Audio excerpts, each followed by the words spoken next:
Presenta Venevisión, líder en opinión, por tu canal independiente, Venevisión. ¿Qué tal, amigos? Muchísimas gracias nuevamente por acompañarnos en Entrevista Venevisión. Tenemos aquí en el estudio con nosotros a la rectora del Consejo Nacional Electoral, Socorro Hernández. Gracias por estar con nosotros. Gracias por la invitación. Muy importante su presencia, sobre todo en esta coyuntura política, económica y social en la cual se parecieran dirimir todos estos conflictos en el llamado que ha hecho la oposición venezolana a la activación de un referéndum revocatorio, pero quisiéramos conocer a detalles cuáles son los pasos, cuáles son las fases que se deben cumplir para la activación de este referéndum revocatorio y sobre todo un tema muy importante, la definición de los tiempos, que ha sido un aspecto fundamental. Rectora, la revisión de las firmas, ¿hasta qué momento se va a hacer? Y hay otra pregunta que también se formula a muchos venezolanos, en el caso de que haya errores en esta firma, ¿se van a poder reparar las firmas como se hizo en el 2004? Fíjate, la etapa en la que estamos en este momento es la legitimación, vamos a decir, de la organización política que en este caso lleva la mediación de los electores, que es la MUT. Entonces estamos en este momento legitimando este grupo de electores, ¿verdad?, que están presentando sus firmas o sus registros a la consideración. Ese es el primer punto en el que estamos nosotros. Es decir, estamos en un proceso de legitimación. O sea que hasta ahora oficialmente no se puede decir que está activa la convocatoria a un referéndum revocatorio. No, esa es la siguiente etapa. Ahorita estamos simplemente siguiendo lo que es la normativa, que como hemos repetido, es una normativa que está vigente desde el año 2007. En este momento estamos en ese proceso de legitimación. ¿Qué ha sido lo que hemos hecho? Pues hasta este momento, ¿qué hemos hecho? La organización política MUT presentó la solicitud, se le entregó el formato para que hicieran la recolección, hicieron recolección, entregaron recolección y están todavía cursando los 30 días que le corresponden, a efectos de subsanar cualquier detalle que pudieran tener. De hecho, se han producido de las primeras cajas que ellos, de las 80 cajas que presentaron al Consejo Nacional Electoral, algunas de las copias no las habían entregado y al día siguiente llevaron otras cajas con las copias faltantes.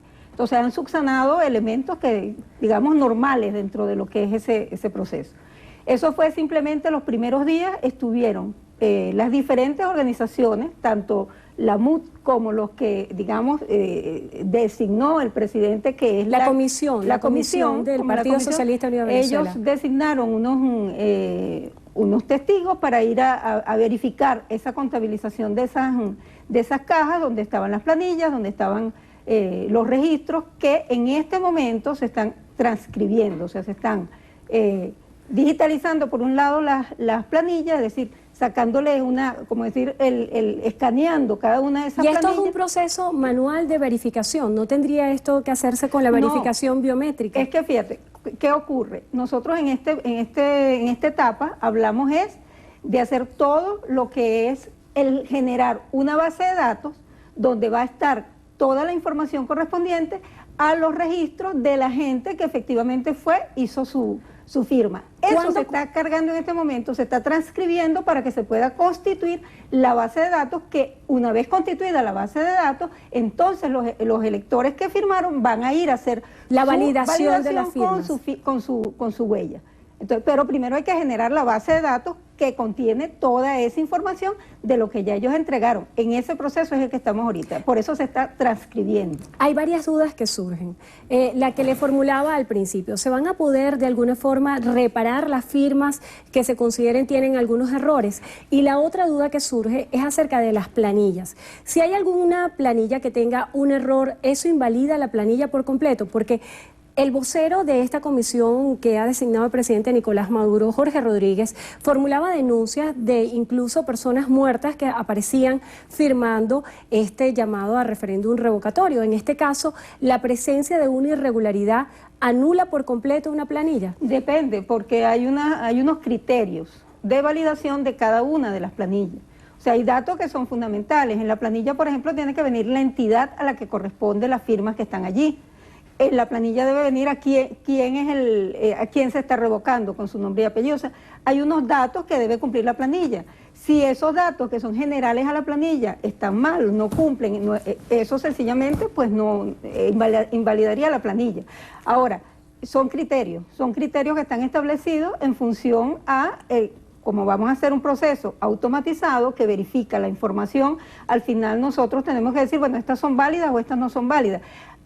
Al final del día nosotros lo que vamos a tener es la verificación de ese 1%. Lo que se va a ver es que de todas las firmas que entregaron, cumplan por lo menos con el 1% que se requiere para tener la validez, vamos a decir, esta agrupación de convocar, de llamar a la siguiente etapa, que sería ya sí la etapa constitucional de llamado de referencia. Por ejemplo, un elector que está inscrito en una circunscripción, vamos a poner el ejemplo en el estado Lara, y firmó una planilla aquí en Caracas, ¿esa planilla no es válida? Depende de lo que hayan hecho las organizaciones en el momento de la recolección de firmas. Yo tengo entendido que en los sitios habían distintas que decían, bueno, estos son de Distrito Capital, esto es Miranda, esto es Vargas. Entonces, si cada uno firmó en la que le correspondía, probablemente esas planillas vengan con su entidad correspondiente. Eso habrá que revisarlo. Pero no podemos decir de antemano porque esa parte justamente es la que está en este momento, lo que es la transcripción de la información para saber su validez o no. Hasta ahora hemos escuchado declaraciones del presidente de la República que dice que el referéndum revocatorio es una opción, que no es algo que es obligatorio, y también al vicepresidente Aristóbulo Istúriz diciendo que no se va a llevar a cabo el referéndum revocatorio, pero no ha habido un pronunciamiento oficial por parte del Consejo Nacional Electoral que nos diga a los venezolanos si este año hay o no hay revocatorio. Fíjate, ahorita, como mencioné, estamos en una etapa de legitimación. Hay que completar esa etapa. Una vez que tengamos esa etapa, entonces vamos a decir, bueno, efectivamente recogieron el 1% o no recogieron el 1%, aquí está la información que nos dice si vamos a ir a la siguiente etapa. ¿Cuál sería la próxima etapa y cuándo se pudiera presentar un cronograma electoral para poder definir los tiempos de si hay tiempo este año o no de hacer el referéndum? Hay que terminar de completar esta actividad que, bueno, que como sabemos corresponde a digitalización, a digitación y auditoría. Con eso se presenta un informe ante el Consejo Nacional Electoral y una vez que nos presenten ese informe, allí nosotros pues podremos informarle a toda la población de cuál es la situación. ¿Cuál sería esa fecha tope? ¿El 2 de junio? Aquí nosotros estamos, sí, alrededor del 2 de junio. Vamos a decir que el 2 de junio vamos a tener ese informe para revisarlo y para dar nuestro... En ese momento, disculpa, el 2 de junio no, el 2 de junio vamos a tener para hacer la validación de las huellas.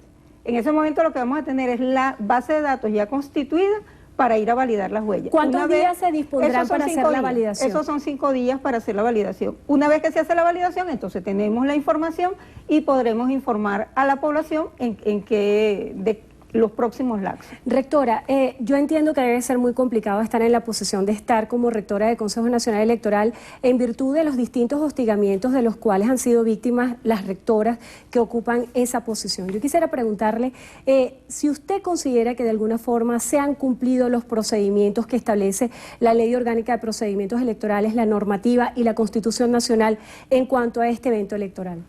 Sí, fíjate, una cosa que yo creo que es importante, bueno, ya que tengo la oportunidad de hablarle al país a través de este medio, es decirle a toda la población que estamos en un momento complicado, un momento complejo para absolutamente todos los venezolanos y todas las venezolanas, que es necesario que absolutamente todos confiemos en nuestras instituciones, que confiemos nosotros en que lo que está haciendo el Consejo Nacional Electoral tiene todo un basamento constitucional y tiene un basamento normativo. Nosotros no estamos haciendo absolutamente nada fuera de la norma, no estamos haciendo absolutamente nada que no esté contemplado en las normas que nosotros tenemos. Pueden haber diferentes percepciones o diferentes apreciaciones de cómo hacerlo, pero el hecho cierto es que cualquier paso de las actividades que hemos dado está perfectamente apegado a las normas.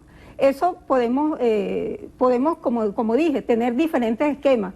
Por ejemplo, hay gente que piensa que por qué no sacamos todo el registro electoral a la disposición de los ciudadanos para que la gente simplemente fuera y se validara. No, porque la normativa y la Constitución nos dice claramente que estamos hablando de manifestaciones de voluntad. No podemos poner disponible todo el registro electoral porque no todo el mundo ha decidido que va a firmar por el revocatorio. Entonces tenemos que respetar los derechos, tanto de los que quieren revocar como de los que no quieren revocar. Lo que pasa es que, por supuesto, en algunos momentos el que ha estado en posición de mayoría es uno, en otros momentos el que ha estado en posición de mayoría es otro. Nosotros hemos venido haciendo en todos los tiempos, desde que yo entré al Consejo Nacional Electoral, en ese momento apenas habían 11 auditorías, ya nosotros vamos por más de 20 auditorías, y todo eso ha sido en función de darle más garantía, de darle más seguridad a los factores en ese momento que lo pedían, que eran los factores de oposición. Obviamente, cuando hay una situación de cambio distinto, los que están pidiendo ahorita esas garantías son otros, y todo el mundo tiene el derecho de solicitarlo, y nosotros como árbitros, como imparciales, como lo somos, tenemos que darle el derecho absolutamente el proceso a todos. de digitalización de las firmas, algunos dirigentes de la oposición han dicho que es un mecanismo dilatorio, que lo que procura es hacer que el Ejecutivo Nacional gane tiempo. ¿Esto es así? Repito, o sea, nosotros no es un tema de ganar tiempo, es un tema de que sencillamente estamos respetando los derechos que tienen todos. Antes había un sector que pedía más, que hacía solicitudes para tener mayores garantías. Ahora hay otro sector que pide esas garantías y a todos hay que respetárselas. Entonces, ¿qué estamos haciendo nosotros? Que todo el mundo, cuando nosotros digamos cuál es el resultado de este proceso, todo el mundo sienta que está verdaderamente representado y que su opinión ha sido considerada. ¿Usted estima que el Consejo Nacional Electoral se pudiera pronunciar a finales de este mes para definir si hay referéndum este año o no? Fíjate, y repito, o sea, nosotros vamos por los laxos, o sea, nosotros no podemos decir... ¿Da tiempo a la fecha de ser efectivo todo este procedimiento, de hacer el referéndum este año? Es que, de nuevo, o sea, fíjate, aquí nosotros tenemos una cantidad de exigencias que cumplir, ¿verdad? Las exigencias tienen que ver con las garantías que se le ofrece a toda la ciudadanía, las garantías que se le ofrecen a un partido político y a otros partidos políticos. Esas garantías son las que hemos ido llevando. ¿Por qué? Porque se trata de llevar esta fiesta en paz. Se trata de que los venezolanos y las venezolanas necesitamos paz. Y la paz pasa por ir creando los mecanismos y dando los mecanismos para que todos nos sentamos representados, para que todos nos sentamos a gusto, para que todos nosotros podamos decir, cuando termine este proceso, sí, este es el proceso que aquí está plasmado la voluntad de todos los venezolanos. Rectora, hay otros temas que están pendientes en el ambiente. Los diputados de Amazonas, ¿cuándo podrán incorporarse? Los diputados de Amazonas dependen de una decisión del Tribunal Supremo de Justicia. O sea, nosotros realmente, la parte que nos correspondía a nosotros en eso, pues es simplemente suministrar información, que eso ya se hizo. También hay otro tema pendiente, las elecciones de gobernaciones y alcaldías que estaban previstas para este año. ¿Se van a llevar a cabo o no? Sí, las elecciones de gobernadores todavía... Gobernadores y gobernadoras, nosotros no hemos todavía... mostrado, digamos, ningún cronograma para la ejecución de eso. Todavía hay tiempo en el año para eso, pero hemos estado ahorita con la actividad correspondiente al referéndum. Hemos estado centrados en esa actividad y estamos también trabajando para lo que sería la renovación de las nóminas de los partidos políticos, que es también un punto importante para esas elecciones de gobernadores. O sea, estamos haciendo actividades. Ya nosotros hicimos la selección de los miembros de mesa, o sea, hemos ido adelantando, abonando el terreno para lo que sería la definición final de lo que será el cronograma electoral de este año. Acerca de las distintas movilizaciones que se han llevado a cabo, que tienen como destino las distintas sedes del Consejo Nacional Electoral, ¿cuál es su postura acerca de estas manifestaciones? Fíjense, nosotros, incluso uno de los temas de esas manifestaciones tiene que ver incluso hasta con el referéndum revocatorio. Prácticamente nosotros íbamos a sesionar un día en el cual se produjo en el Consejo un encadenamiento de diputados en el Consejo. Ese día nosotros no pudimos sesionar por ese encadenamiento de los diputados. Han habido acciones aquí, y no solamente en Caracas, en el interior. Recordemos que la sede del Zulia fue quemada completamente. La sede del Táchira también ha sido en distintas oportunidades asediada. Entonces, realmente lo que sería el llamado hacia todos los sectores es que sencillamente nosotros tenemos que trabajar y tenemos que trabajar en un ambiente de tranquilidad, en un ambiente de paz. Aquellas manifestaciones, vengan de donde vengan, que perturben lo que es el orden de nuestro trabajo, lo que es la paz de nuestro trabajo, por supuesto que no contribuyen en dar soluciones, digamos, más aceleradas, en ser más eficientes en lo que serían las soluciones del Consejo Nacional Electoral para la ciudadanía. Un mensaje final. Bueno, el mensaje final para todos los actores políticos, realmente está en juego la paz del país. Realmente todos los actores políticos deben tener la madurez necesaria para entender que nosotros como árbitro electoral recibimos de un sector y de otro requerimientos, y nosotros tenemos la suficiente madurez y la suficiente coherencia para analizar aquellos y para darle la respuesta que el país está esperando. Entonces, el llamado sobre todo a la madurez de las organizaciones políticas. Lamentable es ver realmente situaciones en las cuales las rectoras y el Consejo Nacional Electoral como un todo está siendo verdaderamente asediado por presiones que no tienen ningún sentido.